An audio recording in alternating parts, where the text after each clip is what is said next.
श्रोतेहो नमस्कार. सप्ताह विशेष या कार्यक्रमात सर्वांचं हार्दिक स्वागत. श्रोतेहो, शाळांना सुट्ट्या लागल्यात. पाऊस, उन्हाळा असं मिश्र वातावरण आहे. खास उन्हाळ्यातल्या फळांनी आता रस्ते फुलले आहेत. हा रंगीबेरंगी बाजार डोळ्याला सुखावणारा जरी असला तरी या विक्रेत्यांना रस्त्याची जागा अडवून विक्री करायची परवानगी आहे का, हा प्रश्न समोर येतो. जागोजागी फुललेले हे बाजार मनात अनेक प्रश्न निर्माण करतात. आज याबद्दलच आपण बोलणार आहोत. सहभागी होत आहेत पत्रकार उमेश शेळके. नमस्कार शेळकेजी. नमस्कार. जाणीव या पथारी हातगाडी फेरीवाले संघटनेचे कार्याध्यक्ष संजय शंके, तुमचंही स्वागत आहे. नमस्कार. आणि महानगरपालिकेच्या अतिक्रमण विभागाचे प्रमुख माधव जगताप सर, तुमचंही स्वागत आहे. नमस्कार. मी प्रस्तावना केली त्याप्रमाणे आज आपण बोलणार आहोत ते प्रामुख्याने नाशवंत मालाच्या विक्रेत्यांच्या संदर्भात, पण त्याच्यासोबत ज्याच्याबद्दल तुम्हाला सांगायचं आहे ते मत मांडायलाही हरकत नाही. पहिला प्रश्न उमेश शेळके तुम्हाला आहे की पुण्यातली किंवा आसपासच्या भागातली या संदर्भातली परिस्थिती काय आहे, म्हणजे विक्रेत्यांच्या किंवा रस्त्यावरती जे पथविक्रेते आहेत त्यांच्या संदर्भातली संख्या किंवा त्याबद्दल काय म्हणाल? खरं पाहिलं तर पूर्वी महापालिकेची हद्द लिमिटेड होती, म्हणजे 100 स्क्वेअर किलोमीटर होती. पण 97ला गावं समाविष्ट झाली. त्यानंतर 2017 पुन्हा महापालिकेच्या हद्दीत 34 गावं समाविष्ट झाली. आता महापालिकेची हद्द ही 400 ते 450 स्क्वेअर किलोमीटर झाली.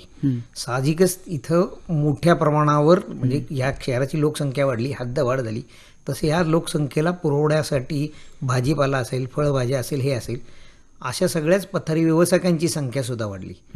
ह्या म्हणजे तुम्ही आज जर शहराच्या कुठल्याही रस्त्यावर गेला, रस्ता छोटा असो अथवा मोठा असो, तर तुम्हाला तिथं कुठल्या ना कुठल्या तरी स्वरूपाची पथारी व्यावसायिक दिसतो, पथव्यावसायिक हा दिसतोच. मग तो नाशवंत वस्तूची विक्री करणारा असेल किंवा कपडे विक्री करणारा असेल किंवा अन्य कुठल्याही व्यवसाय स्वरूपाचा असेल.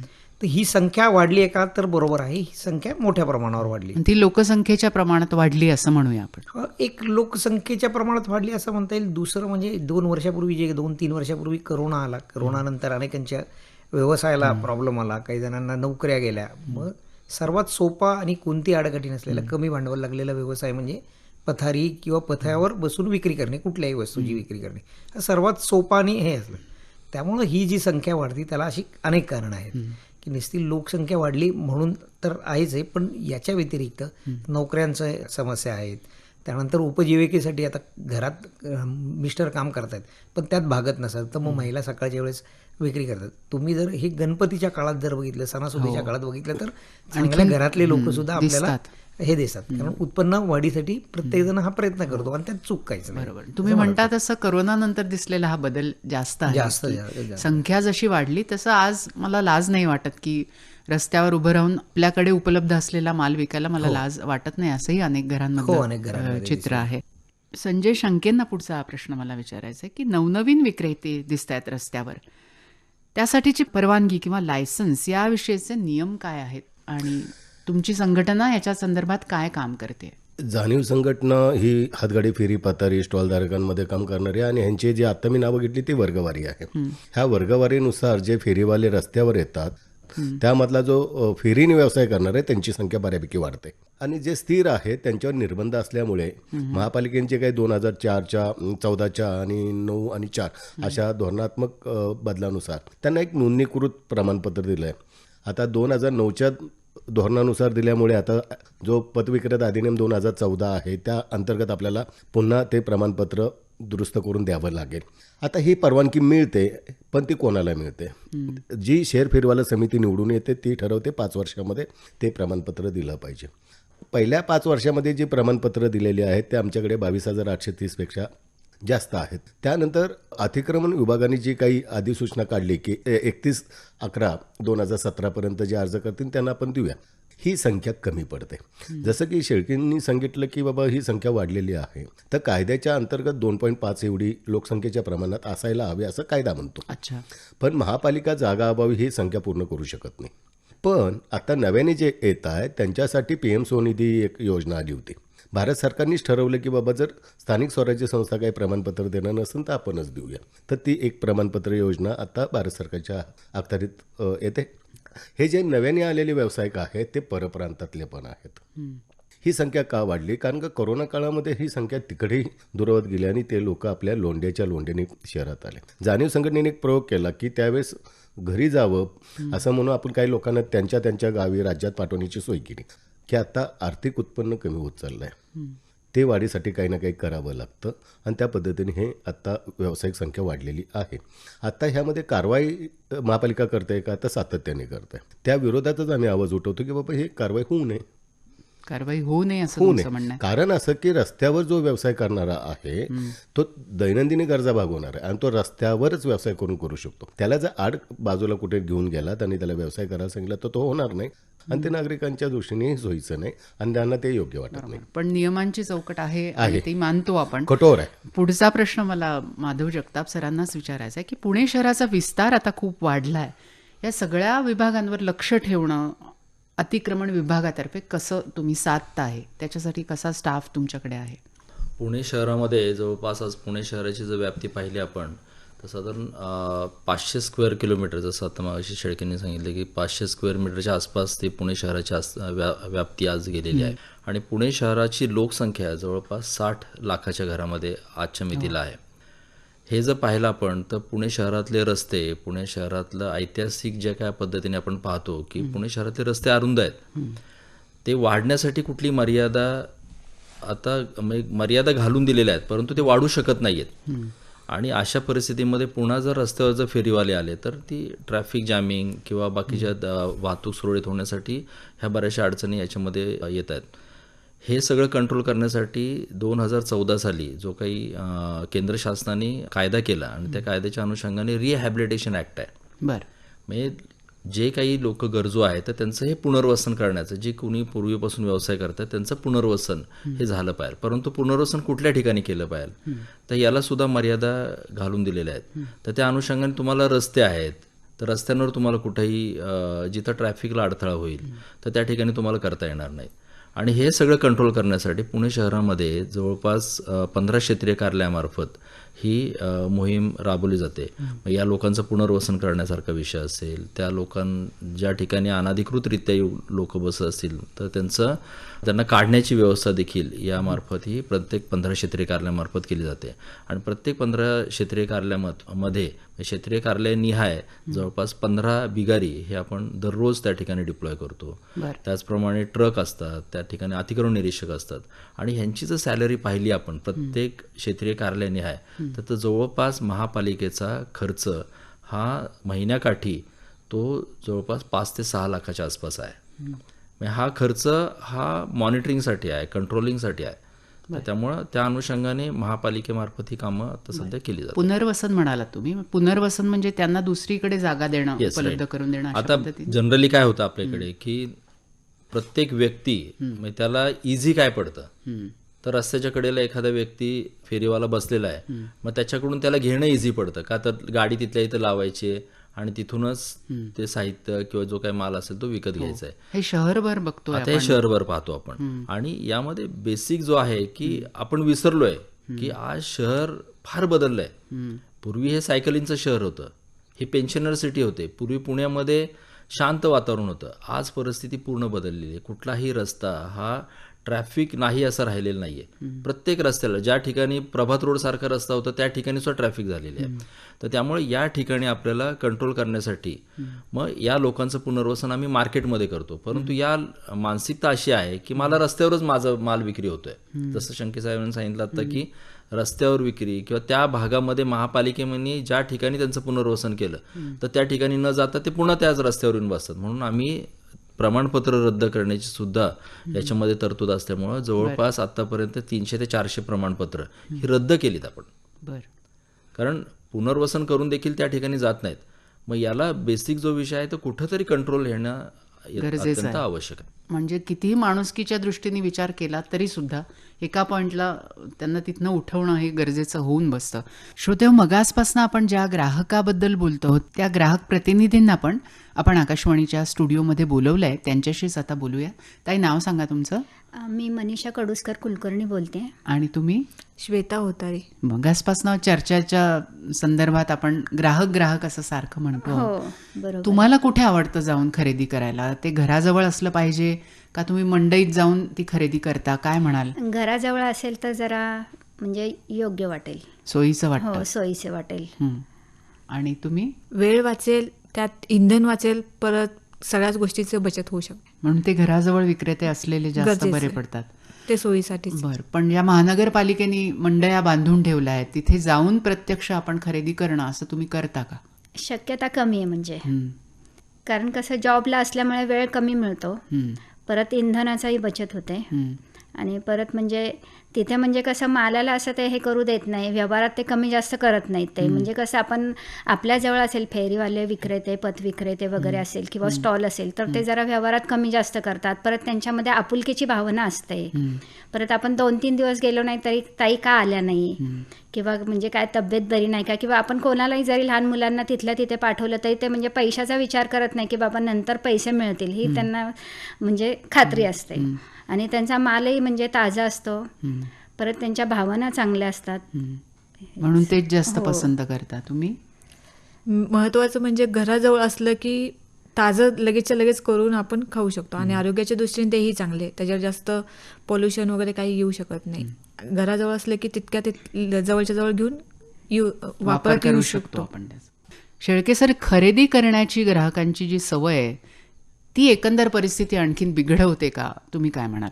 हो, नक्कीच बिघडवते. हं, पण एकट्या ग्राहकांना दोष देऊन उपयोग नाही त्यामध्ये. हं, कारण सोपं लक्षात घ्या की मी ऑफिसमधनं सुटलो आणि मी घरी जातोय आणि मला उद्यासाठी माझ्या मिसेसनी फोन केला की येता येता काहीतरी भाजी घेऊन या. हं, तर मी विचार करतो की रस्त्यावर जाता जाता ह्या एरियामध्ये भाजीवाले थांबलेले आहेत, जाता आता गाडीवर 2 मिनिटात तसंच गाडीवर बसून मी भाजी घेतो आणि घरी जातो. माझ्या दृष्टीने ते सोयीचं होतं म्हणून मी त्याचं सेवन. हा माझी चूक आहे का? तर नक्कीच आहे. पण ही जशी माझी आहे तशीच ती पथारी व्यावसायिकांची बी आहे. त्यांनी थोडी काळजी घेतली पाहिजे. म्हणजे एका अट्याने टाळी वाजत नाही. हं, जसं जगताप सरांनी सांगितलं की मंडई त्यांना बांधून दिली आहे तर त्यांनी तिथं जाऊन व्यवसाय करायला पाहिजे. हं.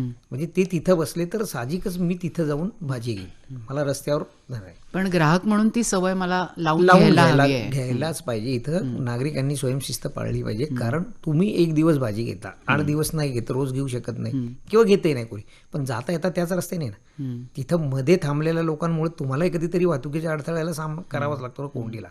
म्हणजे हे प्रत्येक नागरिकाची जबाबदारी आहे ही की त्यांनी शक्यतो रस्त्यावर मध्येच थांबून गाडी किंवा पथारीवाल्याकडनं भाजी करणं, खरेदी करणं शक्यतो टाळावं. पण तो पथारी व्यावसायिकवाला किंवा तो पथविक्रेता आहे तोही जागायला पाहिजे. तर मग काय केलं पाहिजे की किमान पथारी मंडया जे दिलेल्या आहेत तिथं जाऊन त्यांनी भाजी खरेदी केली पाहिजे. म्हणजे तिथं गेला तर त्या भाजी विक्रेत्याची सुद्धा भाजी विकली जाईल आणि त्याचा सुद्धा व्यवसाय होईल आणि त्याचं सुद्धा घर चालेल. एक दुसरं, शहर म्हणून आपलं काही कर्तव्य आहे, नागरिक म्हणून आपलं काही कर्तव्य आहेत, ती सुद्धा आपण पाळली पाहिजेत. की जाऊन थोडंसं इथं रस्त्यावर थांबतो, अजून 2 पावलं पुढे जाऊन भाजी खरेदी केली तर त्यामुळं वाहतुकीला अडथळा होणार नाही, आपल्यामुळं कुठलीही अडचण होणार नाही. ह्याही गोष्टीचा विचार केला पाहिजे. त्यामुळे नागरिकांनी विचार केला पाहिजे आणि पथविक्रेत्यांनी केला पाहिजे. पथविक्रेत्यांनी की बाबा माझा धंदा होत नाही म्हणून रस्त्याच्या मध्येच येऊन तुम्ही जर थांबून व्यवसाय करत असाल तर ते चूक आहे ना. कारण आता पूर्वीचा काळ राहिलेला नाही. जसं माधव सर म्हटलं की आता हे सायकलिंगचं शहर राहिलं नाही. आता हे देशातलं सर्वात मोठं 2 व्हीलरचं आता 2 नंबरचं शहर होतं हे. आता अजून काही दिवसात ते 1 नंबरला येईल देशामध्ये की सर्वाधिक 2 व्हीलरचं शहर. रस्ते अपुरे पडत आहेत. ह्या सगळ्या गोष्टींचा सर्वांनीच विचार करण्याची गरज आहे की फक्त एकटा पथारी व्यावसायिक नाही, महापालिका नाही, तर ही नागरिकांची सुद्धा जबाबदारी आहे. एकत्रित जबाबदारी आहे. नागरिकांनी याच्यावर विचारच केला पाहिजे. आणि प्रमुख मंडया ज्या शहरामध्ये आहेत तिथे वाहनं तुमची पार्क करण्याची पण व्यवस्था महानगरपालिकेने केलेली आहे. हो, पण तिथे असायलाच हवी. ती न जाता आपण दारातच कुठेतरी गाडी लावून पटकन जाऊ, हा जो विचार आहे तो बदलायला हवा. हो, नक्की. महानगरपालिकेने खास मंडया बांधल्यात, मग आजपासून आपण त्याच्याबद्दलच बोलतोय शंके सर. पण याला मिळणारा प्रतिसाद कमी आहे, म्हणजे नागरिकांकडूनही आणि पथारी विक्रेत्यांकडूनही. याची कारणं तुम्हाला काय दिसतात? एक तर जगताप साहेबांनी जे आता सांगितलं की आम्ही ज्या मंडया बांधलेल्या आहेत त्या मंडया ज्या बांधलेल्या आहेत त्या लोकवस्तीच्या दाटलेल्या आतल्या भागावर कम्युनिटी स्पेसची जागा मिळाली तिथे त्या मंडया बांध. तिथे ना ग्राहक जाऊ शकतो ना भाजीवाला जाऊ शकतो. अशा ह्या सगळ्या मंडया आहेत. नागरिकांना ज्या सोयीच्या गरजा आहेत त्या जाग्यावरच पाहिजे, ही परंपरेने आलेली सवय आहे. कारण त्यावेळेस पेपरवाला आणि हे भाजी घेऊन फिरणारे, खांद्यावर विकणारे पुणे मुंबईमध्ये हे लोक घरोघरी दिसायचे, दारात दिसायचे. आणि त्याला म्हणून तर फेरीवाला नाव पडलं. फेरीवाला नाव पडल्यानंतर आम्ही तो फेरीवाला शब्दप्रयोग वापरल्यानंतर प्रशासनाने असं ठरवलं की तो फेरीवाला म्हणजे फिरत राहणारा. तर तसं होत नाही. मग आम्हाला हॉकर्स हा शब्द वापरावा लागला. तिथे झालं हॉकर्स म्हणजे काय, फक्त हॉकिंग करणारा असं झालं. म्हणून आम्हाला ही नावं बदलावी लागली, हातगाडी फेरी स्टॉल असं. आता कायद्यामध्ये ती व्याख्या दिलेली आहे. चल आणि अचल, स्थिर आणि फिरता असं दिलेलं आहे. ह्या आधारे तुम्हाला ह्या फेरीवाल्यांची कायद्याच्या अंतर्गत व्यवस्था ही रस्त्यावरच करावी लागेल. म्हणजे रस्त्यासाठी जागा आपण मोठी करतो तर आमचं उलटं म्हणणं आहे, फेरीवाल्यांसाठी थोडा फुटपाथ मोठा करा. जागा आहे ना, आहे का? रस्ता बारीक करा. का म्हणतो तुम्हाला आश्चर्य वाटलं? रस्ता बारीक केल्यामुळे अपघाताचं प्रमाण कमी होईल, वाहनधारकाला शिस्त लागेल आणि जे पोल्युशन आहे ते कमी होईल आणि शासकीय वाहनाचा वापर करण्याचं काम चालू होईल. आता खाजगी वाहनांना आपण प्रोत्साहन देतो आहोत. इलेक्ट्रिक बाईक आल्या ना आता. आम्ही ज्या बसने जायला पाहिजे, बस पण इलेक्ट्रिक आहे, तिचंही आम्ही स्वागत करत नाहीये. म्हणजे एकूण होतंय काय, तर मला पुढे जाण्याची घाई आहे, त्यामुळे माझ्याकडे वाहनं भरपूर आहेत आणि त्या वाहनाच्या तुलनेत रस्ता मोठा पाहिजे आणि आमचा तो प्रस्ताव ऐकला जातो, रस्ता मोठा केला जातो. झाडं, सायकल ट्रॅक, फेरीवाले आणि बाकडे काढून टाकले जातात. आता फर्ग्युसन रस्ता जर पाहिला मोठा केलाय, तो कशासाठी वापरला जातो? जंगली महाराज रोडचा रस्ता मोठा केला, तो कशासाठी वापरला जातो? आपण एकदा ते चित्र पहा आणि मग ठरवा की आपण फेरीवाल्यांच्या विरोधात बोलायचं का. सामोपचाराने काही गोष्टी घडतील ग्राहक का? हे बदलणार एवढंच. नाहीत. जगताप सर, तुमचं काय म्हणणं आहे याच्यावर? ग्राहकांनी तर निश्चितपणे बदललंच पाहिजे, कारण आजची ही परिस्थिती आहे आणि आणखीन भविष्य काळामध्ये जाऊन ती आणखीन वाईट परिस्थिती होणार आहे. कारण शहर जसं जसं वाढतंय, शहरातले रस्ते मी मागाशी म्हटलं तसं रुंद होऊ शकत नाहीत. आता त्याचं लिमिट संपलेलं आहे. आता भले DP मध्ये जरी असले तरी आज रेडी रेकनर आणि ह्याच्या सगळ्याच्या भाव पाहता आपण तर कुठलीही जमीन महापालिकेला तर रस्ता रुंदी किंवा कुठल्याही ॲम्युनिटीच्या अनुषंगाने मिळणं फार अवघड दुरापास्त झालेलं आहे. आणि तेवढी फायनान्शियल कॅपॅसिटीसुद्धा महापालिकेची आता त्या पद्धतीने राहिलेली नाही आहे. मग यासाठी आपल्याला सगळ्यात महत्त्वाचं जो आहे की तुमच्या शहराची कॅपॅसिटी काय, जसं मगाशी सांगितलं आपल्याला की 2.5 ऑफ द पॉप्युलेशन, म्हणजे 2.5% ऑफ द पॉप्युलेशन जर म्हटलं आपण तर जवळपास 1 लाखभर फेरीवाले हे शहरात असणं अपेक्षित आहे. परंतु मग तेवढे आपण ऑक्युपेट करू शकतो का? शहरामध्ये तेवढी जागा आहे का? तर नाही आहे. शहरातल्या रस्त्यांवर आपण या लोकांना ठेवू शकत नाही आपण. म्हणून आता आपण निर्णय असं घेतोय याच्यामध्ये की ज्या ज्या ॲम्युनिटी स्पेसेस आहेत त्या ठिकाणी या लोकांचं पुनर्वसन आपल्याला जेवढ्या शक्य होईल तेवढ्या लवकर या लोकांचं पुनर्वसन करणे. ज्या ठिकाणी रस्त्यापैकी काही जागा मोकळी आहे आपल्याला की ज्याचा वापर होऊ शकत नाही आहे, परंतु ह्या फेरीवाल्यांचं आपल्याला त्या ठिकाणी एखादं मार्केट करता येऊ शकेल, ते स्ट्रीट मार्केट म्हणून आपल्याला काही करता येऊ शकेल का, तर त्याचासुद्धा विचार आता सध्या महापालिकेकडून केला जात आहे. परंतु नागरिकांनी याच्यामध्ये सवयी बदलणं अत्यंत आवश्यक आहे. म्हणजे जो वाहता रस्ता आहे त्या वाहत्या रस्त्यावर जर लोक येऊन बसत असतील आणि जिथे झोन नाही आहे, हॉकर झोन नाही आहे, ज्या ठिकाणी कुठल्याही प्रकारच्या फेरीवाल्याला पूर्णतः बंदी केलेली आहे, शहरात जवळपास 45 रस्ते आणि 153 चौक हे नो फेरीवाला म्हणजे ना फेरीवाला क्षेत्र म्हणून आपण डिक्लेअर केलेले आहेत. आणि अशा रस्त्यांवर नागरिकांनी कोणत्याही परिस्थितीत कुठल्याही फेरीवाल्याकडून वस्तू विकत घेऊ नये असं माझं स्वतःचं स्पष्ट मत आहे. म्हणजे हळूहळू आपल्या सवयी ह्या बदलल्या गेल्या पाहिजेत. मार्केट किती लांब असो तिथंच गेलं पाहिजे. आपण बाहेर देशातही पाहतो, बाहेर देशात गेल्यानंतर आपल्याला लक्षात येतं की रस्त्यावर फेरीवाले तुम्हाला आढळत नाही आहेत, तर ते मार्केटमध्ये प्रत्येक व्यक्ती हा त्या मार्केटमध्ये जातो आणि त्या वस्तू विकत घेत असतो. त्यामुळं त्या ठिकाणी जाणं अत्यंत गरजेचं आहे. स्ट्रीटवर व्यवसाय करू नये, कारण ह्या दोन्ही गोष्टी आहेत. याच्यामध्ये एक अपघाताला आमंत्रण आहे, त्या फेरीवाल्याच्या जीवालाही धोका आहे आणि त्या नागरिकालाही की जो तिथून ती वस्तू विकत घेतोय त्या दोघांच्याही जीवाला धोका आहे. आणि तिसरी गोष्ट आहे की आज ट्रॅफिकच्या अनुषंगाने वाढत असलेलं पोल्युशन, कारण ट्रॅफिक थांबलं, ती गाडी थांबली की ते पोल्युशन पुन्हा वाढायला सुरुवात होते. त्यामुळं त्या अनुषंगाने प्रत्येकाने भले किती लांब मार्केट असो त्या मार्केटमध्ये जाऊनच आपण त्या वस्तू विकत घेतल्या गेल्या पाहिजेत. आत्ता आपण शहराच्या बद्दल बोलतोय, पण हायवेज पाहिले तर हायवेवर पण हेच दृश्य दिसतं की कडेला विक्रेते बसलेले असतात आणि गाड्या थांबलेल्या असतात ती वस्तू खरेदी करण्यासाठी. शेळकेजी, भारतभरातलं या संदर्भातलं चित्र काय आहे? कारण सगळीच शहरं आता वाढत आहेत आणि सगळीकडेच हेच असणार की विक्रेते वाढत आहेत, खरेदी करणारी माणसंही वाढत आहेत. तर बाकीच्या भारतातल्या शहरांनी हे कसं मॅनेज केलंय का हीच परिस्थिती आहे? बरोबर आहे, तुम्ही विचारायला खूप चांगला प्रश्न आहे. 2007 ते 2014 या कालावधीमध्ये देशामध्ये पुणे महानगरपालिकेचं नाव हे पथारी युवकांच्या क्षेत्रातलं म्हणजे चांगल्या स्तरावर नाव होतं. म्हणजे 1 नंबरचे शहर म्हणून किंवा उपाययोजना महापालिका करते म्हणून ह्या महापालिकेचं नाव हे केलं होतं. 2014 नंतर थोडंसं चित्र बदलत गेलं. आता आपल्यापेक्षा आपल्या पुढं आता इंदोर असेल, कलकत्त्यामधली सिटी असेल, बऱ्याचशा शहरांमध्ये आता पथारी व्यावसायिकांच्या दृष्टीने वेगवेगळे प्रयोग चालू आहेत. अयोध्यामध्ये जर तुम्ही गेलात तर अयोध्यामध्ये फुटपाथचा काही भाग म्हणजे 1/3 भाग पथारी व्यावसायिकांसाठी घेतला आणि रस्त्याचा काही भाग त्यांना एकत्र दिला आहे. म्हणजे पूर्ण फुटपाथसुद्धा त्यांनी अतिक्रमण करू दिले नाही पथारी व्यावसायिकांना, रस्त्यावरही वाहनं जातील वगैरे अशी व्यवस्था केलेली आहे. म्हणजे त्याचा फायदा काय झाला होतोय, पथविक्रेत्याला व्यवसाय करता येतो. जाताना पथपाथवरनं त्या जाणाऱ्या लोकांना म्हणजे पायी चालणाऱ्या लोकांसाठी ची व्यवस्था आहे, ते जाणारे येणारे लोक तिथं खरेदी करतात. जर तुम्हाला गाडीवरनं जाता जाता जर काही घ्यायचं असेल तर तिथल्या तिथेच फक्त पाठीमागं फिरून किंवा तिथंच दोन्ही बाजूनी ते दुकान थोडक्यात दोन्ही बाजूनी चालू असलेला प्रकार आहे, तर ते खरेदी करता येतं. असा एक प्रयोग तिथं अयोध्यामध्ये केलेला आहे आणि माझ्या माहितीप्रमाणे तो जो प्रयोग झाला आहे तो बऱ्यापैकी सक्सेस झालेला आहे. आणि हे चांगली गोष्ट आहे ही पुण्याच्या दृष्टीने, कारण आता पुण्यातही मेट्रो होते. मेट्रो स्टेशनच्या जवळपास खास त्यांची व्यवस्था केली आहे की तिथं भाजीपाल्याची व्यवस्था आहे. जरा पुढच्या स्टेशनला गेलात तर तुम्हाला काय कपड्यांच्या स्टॉल्सची व्यवस्था आहे. असे वेगवेगळे हे केलेले आहेत. उतरलात खाली तुम्ही तिथंच खरेदी कराल आणि तुम्ही तिथनंच पुढं बस असेल, तुमची 2 व्हीलर पार्किंगला असेल तर ती, किंवा रिक्षा, काय जे मार्ग असतील त्या ह्याच्यातनं जातील. लोकांना जशी मी म्हटलं ना की सवय की मला रस्त्यावरच उभं राहून किंवा गाडीवरच घ्यायची ही आहे, ती थोडीफार सवय ह्या पद्धतीमुळं बरं. त्याला शिस्त आली आहे. जगताप सर, अशा पद्धतीचे प्रयोग, काय पद्धतीचे प्रयोग पुण्यामध्ये झालेत ऑलरेडी? पुणे शहरात जर आपण पाहिलं की तुळशीबागेसारखा विषय आहे की जो रस्त्याच्या दुतर्फा हे व्यावसायिक बसतात, किंवा हाँगकाँग लेन सारखा विषय असेल, किंवा जवळपास 600 फेरीवाला झोन हे पुणे शहरामध्ये आपण तयार केलेले आहेत. परंतु एक यामध्ये जर पाहिलं आपण ती मानसिकतेचा हा अतिशय अभाव आहे या ठिकाणी, आणि लोकांची मानसिकता बदलणं फार गरजेचं आहे. म्हणजे माझं याच ठिकाणी माझा व्यवसाय होतोय ही जी काही मानसिकता आहे तर ती थोडं बदल करणे.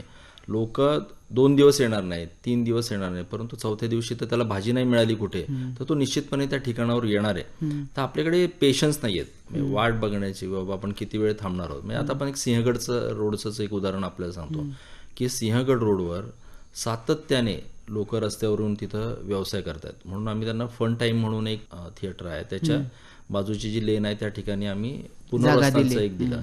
सन सिटी म्हणून एक मार्केट आहे, त्या ठिकाणी जागा अवेलेबल करून दिली आहे. परंतु त्या ठिकाणी जाण्याची इच्छा नाही कोणाची, त्यांना बसायचं आहे ते रस्त्यावरच. आता हे दोन्ही गोष्टी रस्त्यालगत आहेत, किंवा सन सिटी मार्केटसुद्धा आहे, ते एका पर्टिक्युलर एरियामध्ये आहे. तर त्यामुळं त्या ठिकाणी लोकांची मानसिकता हे होणं गरजेचं आहे. जसं आता शेळके साहेबांनी सांगितलं की आता इंदोर असेल किंवा अयोध्या असेल तर त्या ठिकाणचे रस्ते आणि पुणे शहरातले रस्ते मे बी ह्याच्यामध्ये तफावत असू शकते. म्हणजे मला आता मी अजून इंदोरचा तो इंदोर किंवा अयोध्येचा अभ्यास केला नाही, परंतु याच्यामध्ये पुणे शहराची परिस्थिती अतिशय वेगळी आहे. इव्हन तो तुम्ही पिंपरी चिंचवडला जरी गेला तरी पिंपरी चिंचवडचे रस्ते सुद्धा रुंद आहेत. त्या मानाने पुणे शहरामध्ये तशी रुंदी रस्त्यांची नाही. गावातल्या रस्त्यांना तर गावातल्या रस्त्यांतर नाहीच नाहीये. त्यामुळे आपल्याला सिटी निहाय म्हणजे शहराच्या नुसार आपल्याला त्याचं नियोजन हे करणं अत्यंत आवश्यक आहे. आणि म्हणूनच आपण आता सध्या ॲम्युनिटी स्पेसकडे जास्त भर देतोय. म्हणजे ॲम्युनिटी स्पेसचं मी एक उदाहरण आपल्याला देईल की हांडेवाडीमध्ये एक मार्केट एक साधारण 3 ते 4 वर्षापूर्वी आपण बसवलं, आणि त्या मार्केटमध्ये आज चांगल्या पद्धतीने ते मार्केट त्या ठिकाणी सुरू आहे. म्हणजे अशी परिस्थिती आहे की आम्हाला त्या ठिकाणी आता गाळा द्या म्हणून अशी मागणी लोकांची वाढते. तर अशी उदाहरणं भरपूर आहेत. परंतु याच्यामध्ये प्रत्येकाने म्हणजे संघटना असतील तर संघटनेने सुद्धा याच्यामध्ये सहभाग घेऊन निश्चितपणे या ठिकाणी आपण जा, आपोआप पुनर्वसन होईल आणि त्या ठिकाणी आपल्याला व्यवसाय करायची संधी मिळेल. शंकेसाहेब, तुमची जी संघटना आहे जाणीव नावाची, ही पथारीवाल्यांसाठी आत्तापर्यंत काय काय पद्धतीने काम करत आली आहे, आणि आत्ता जगताप सर म्हणाले याच्याशी तुम्ही सहमत आहात का? पूर्णतः नाही. जाणीव संघटनेने सुरुवातीपासून 84 पासून काम करतोय, आणि 84 पासून जे काही प्लॅनिंग केलं ते ह्या नागरिकांना वाचवणं आणि त्यांचा विकास होईल या दृष्टीने काम केलं. त्यानंतर मग 2004चं धोरण असेल, 2009चं असेल, पुणे महापालिकेचं 2007चं धोरण असेल. पण धोरणावर न थांबता जाणीवने विचार केला की कायदाच झाला पाहिजे, आणि तो करून घेतला, आणि त्याची अंमलबजावणी व्हावी ही एक अपेक्षा आहे, ते अजून होत नाहीये. शेळकेंनी जे सांगितलं ते प्रयोग कमी रस्त्यातच झालेले आहेत. म्हणजे जे रस्ते अरुंद आहेत पण तिथल्या नागरिकांची गरज आहे अशा ठिकाणी झाले. तिथे काय दिलंय? मूलभूत सुविधा दिल्यात. आमचा संदीप यादव म्हणून जो अयोध्येला 6 महिने राहिला, त्यांनी काय केलं असेल, तिथल्या भागातल्या लोकांची संघटना बांधणी करणं, तिथल्या लोकांना भेटणं आणि त्यांना तुमच्या गरजा विचारणं, आणि तीच नगरपालिकेला विचारणं आणि दोघांची सहमती घेणं. त्यानंतर नागरिकांमध्ये ते आणि जे व्यावसायिक आहेत यांच्यामध्ये चर्चा घडवून आणणं. सहमतीने झालं. तर जसं जगताप साहेबांनी सांगितलं की आम्ही पुनर्वसन करतोय. पुनर्वसन अशा लोकांचं करायचं की जिथे तुम्हाला खरंच गरज आहे, रस्ता रुंदीकरण करायचं आहे किंवा संवेदनशील भाग बनतोय तो किंवा आहे, अशा ठिकाणचे तुम्हाला काढावे लागणार आहेत किंवा त्यांना आणि त्यांची सहमती घ्यावी लागणार आहे. कायदा तसं सांगतो, पण आम्ही सरसकट पुनर्वसन करत निघालो. ह्यामुळे होतं की नाराजीचा सूर येतो. पुण्यामध्ये जे घडायला पाहिजे ते आम्ही महापालिकेला कळवलं, प्रयत्नही झाला. 2000 मला वाटतं 16-17ला रस्त्याच्या जिथे काही मोठे पॉकेट असेल तिथे आपण असं करूया असं ठरलं होतं. तसे इतिवृत्तांतमधले ठराव पण आमच्याकडे आहेत. ह्यानुसार ते जर रस्ते तसे केले असते तर एक पुणे आदर्श झालं असतं. आता मागा जे जगताप साहेब म्हणले की नागरिकांना ही सवय लागलीच पाहिजे. ऑनलाईन खरेदी आहेच की आपल्याकडे, मग का नाही सवय लागत आहे? कारण असं की तिथे जो फरक पडतो ताज्याचा, स्वच्छतेचा, सन्मानाचा, डोळ्याला दिसण्याचा. आमच्या इथे लोक आली तर आम्ही विचारतो ताई 2 दिवस नव्हतात कुठे गेलात. ही जी काय भावना तयार होते, आपुलकी आहे, एक माणुसकीचं. अनधिकृत विक्रेत्यांची संख्या बरीच आहे. ती मुळात ओळखायचे कसे आणि त्यांच्याकडून खरेदी करणं टाळायला हवं का, याच्याबद्दल पुन्हा एकदा आपण शेवटी अगदी चर्चेच्या आलो आहोत. सर तुम्ही बोला. नागरिकांसाठी कायदा आहे, कॉन्स्टिट्यूशन आहे, प्रत्येकाला जगण्याचा अधिकार आहे. ह्या सगळ्या जरी गोष्टी असल्या तरीही आपल्याकडे सेफ्टी हा सगळ्यात महत्त्वाचा विषय आहे. आणि सेफ्टीच्या अनुषंगाने मग तुम्ही किती लोकांना शहरामध्ये रस्त्यावर व्यवसाय करू द्यायचा हा सुद्धा निर्णय होणं अत्यंत गरजेचं आहे. आणि त्या अनुषंगाने महापालिका आत्ता काम करते आहे. परंतु आता पंतप्रधान स्वनिधी योजना आली आणि जसं शंकींनी म्हटलं की महापालिका प्रमाणपत्र देत नाही म्हणून आता सरकारने ठरवलं की आपण प्रमाणपत्र देऊ. तर ही जर संख्या आपण आत्ता पंतप्रधान स्वनिधीची जर पाहिली आपण तर जवळपास 45,000च्या घरात गेली आहे. आता हे 45,000 जर आपण रस्त्यावर बसवले आता तर तुम्हाला चालताही येणार नाही रस्त्यावर. मग आपण हे बसवायचे का? मग ह्यांना कंट्रोल कुठं करायचं? तर हे सगळ्या गोष्टी ज्या आहेत ह्या फार विचार करण्याच्या आहेत. आपल्याला शहराच्या अनुषंगाने काहीतरी निर्णय हे घेणं अत्यंत आवश्यक आहे. आणि हे निर्णय कोण घेऊ शकतं? तर नागरिकांनी, जसं फेरीवाले असतं तर फेरीवाल्यांनी एकत्र येऊन, काही संघटना असतील तर त्यांनी एकत्र येऊन बसून, अयोध्यासारखे काही विषय असतील, इंदोरसारखे, कारण पुणे हे मॉडेल आहे. पुणे हे पायलट प्रोजेक्ट आहे पुण्याचं. आणि पुण्याचा पायलट प्रोजेक्ट जर आहे तर मग पुण्याच्या अनुषंगाने आपण सगळीकडे त्याचं रिप्लिकेशन होतं. म्हणजे पुण्यात विकतं ते देशभर विकतं. तसं पुण्यात जे काही ठरलं जाईल ते देशभर त्याची अंमलबजावणी निश्चितपणे होती. तर त्या अनुषंगाने आपण काम करतोय. आणि मला खात्री आहे की संघटना एकत्र येतील, त्यांच्या मागण्या इथं मांडतील. फक्त त्या अवास्तव नसाव्यात. कुठंतरी योग्य पद्धतीने आपल्याला नागरिकांचाही विचार करून, आज शहरातली ट्रॅफिक याचा विचार करून या सगळ्या गोष्टी करणं अत्यंत आवश्यक आहे. आणि शेवटी शहर आपलं आहे, आपल्याला इथेच राहायचं आहे. त्याच्यामुळे त्याचा विचार सगळ्या अँगलनी व्हावा हीच इच्छा होती आजच्या चर्चेसाठी. आणि म्हणूनच तुम्हाला तिघांनाही या चर्चेसाठी आमंत्रित केलं होतं. आकाशवाणीच्या स्टुडिओमध्ये आज आपण आलात त्याबद्दल मनपूर्वक आभार. धन्यवाद. धन्यवाद.